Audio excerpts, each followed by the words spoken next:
Living in the city can be daunting at times. Grappling with the sights, sounds, and people can definitely overwhelm someone who isn't quite used to it. Like me, for example. While I had been to the city countless times, I didn't actually live there until very recently. Shortly after finishing college, I had gotten a job at a financial company as an IT guy. Basically, it was my job to make sure that the company's tech was working properly. Computers, servers, internet, fax machines, copiers. If it was plugged into an outlet, odds are I'd have to fix it. Typically, my job wasn't very demanding. The most frequent requests I'd receive were employees forgetting their passwords and getting locked out of their computers. How people forget their passwords in this day and age are beyond me. My office was located in a high-rise building near the heart of the city. While the pay wasn't bad, the commute to work was. I'd have to wake up 2 hours early each day just to barely make it to work on time.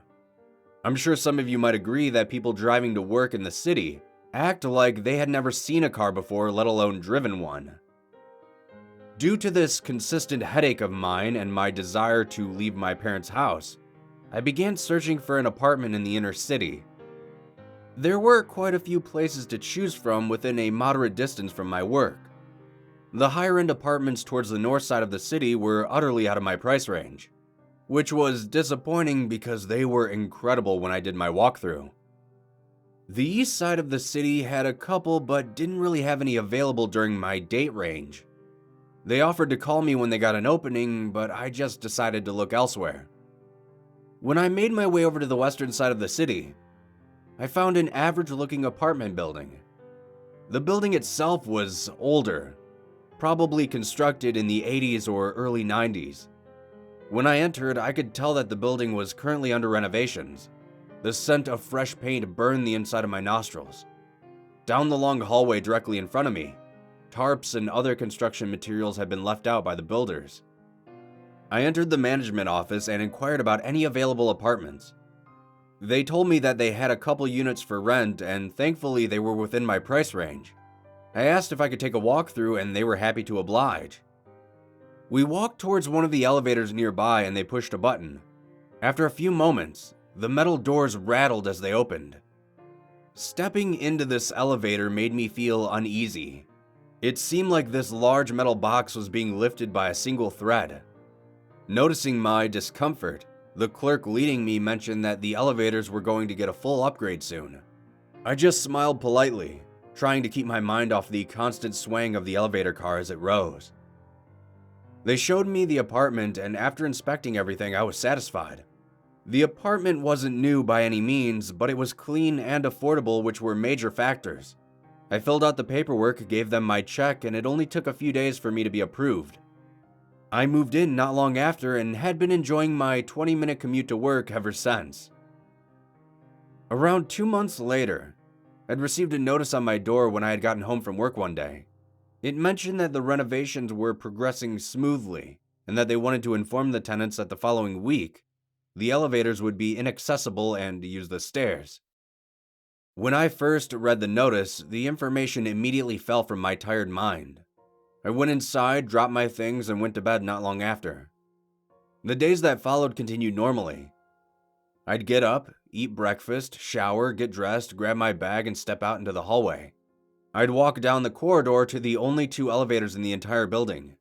I'd press the button, wait a few moments, and swallow my nerves as the doors shook open.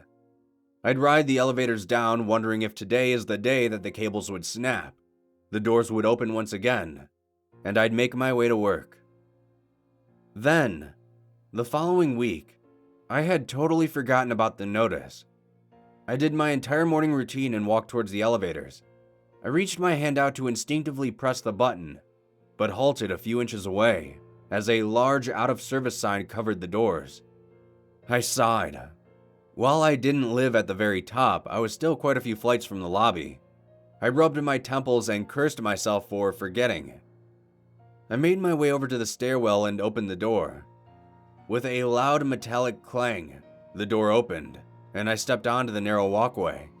The door clattered behind me, sending a shockwave of sound echoing down below.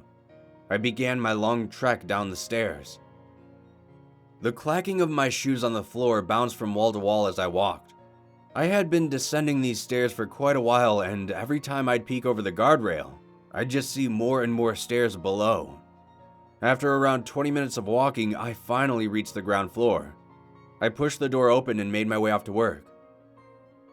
That night, after I had gotten off work, I walked in through the lobby door. I'm not entirely sure why, but somehow I had forgotten that the elevators were out again, as I stood staring at the signs on the doors. I groaned with discontent as I slouched my way towards the stairwell. After a long day at work, I really didn't want to climb stairs. As I pushed open the door, I noticed one of the lights in the bottom of the stairwell was blinking rapidly. I paid it little mind as I began my hike up the stairs before me. For around 10 minutes or so, I just mindlessly put one leg in front of the other, trying not to think about the stairs. Then, after another 20 minutes passed by, I began to notice that I was still in the stairwell. It hadn't taken me nearly this long to descend the stairs in the morning, I thought. I then heard the metallic clang of a door opening below me. I glanced over the railing, wondering who else could be joining me on this mountainous climb. It was quite a ways down, but I saw a hand grip the railing below. Then, a head poked out from the edge of the stairwell looking up towards me. The head was long and gaunt, sickly thin. The eyes were a pupilless white. Black strings of hair clung to its scalp that dangled sparsely in its face. It slowly pulled its head back from looking up at me. And suddenly, the lights at the very bottom of the stairwell went out. I quickened my pace as I began to climb higher and higher. Every few minutes, I'd hear the sound of lights shutting off below me. I tried to rationalize what I was experiencing, telling myself that the building had poor electrical work, and that the guy hadn't truly looked like that he was just far away and it was my tired mind playing tricks on me. Then another light went out, and even though my rational mind was processing everything, I found myself jogging up the stairs. I had been climbing these stairs for an hour and a half by now. There was no way this building was that tall. It seemed like with each flight the building would extend upon itself. I decided I'd just get off on the next floor and wait for a few moments. I walked up to the nearby door and pushed the metal release bar to open it. But it didn't. It remained shut. I leaned into it, scraping my feet along the floor, but nothing happened. The dissipating lights were drawing closer now. I felt my breathing become shallow as I was now sprinting up the stairs. After running for what felt like ages, I finally reached my floor. I was just about to reach the door when the lights around me went out. I could hear the footsteps approaching from behind me. Despite the darkness, I could see a silhouette slowly rounding the corner below me. It was only a single flight away now. I spun around and shoved into the door, but was nearly knocked back from the impact.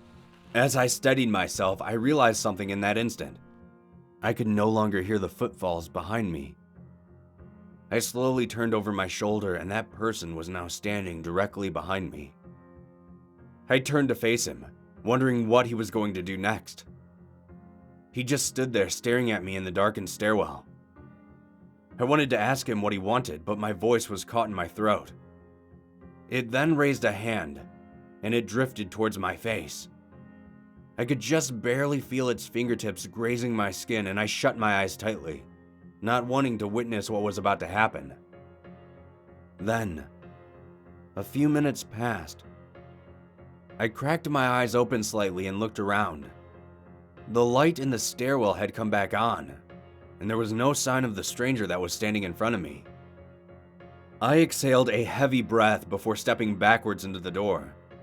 With a click, the door opened, and I found myself standing in the hallway. I have absolutely no idea who that was in the stairwell of my apartment. I'm not sure if it was a ghost or just some random guy. Regardless, I don't think I'll be using the stairs in this place ever again. I think I'm going to use up all my vacation time and just wait until the elevators are fixed again.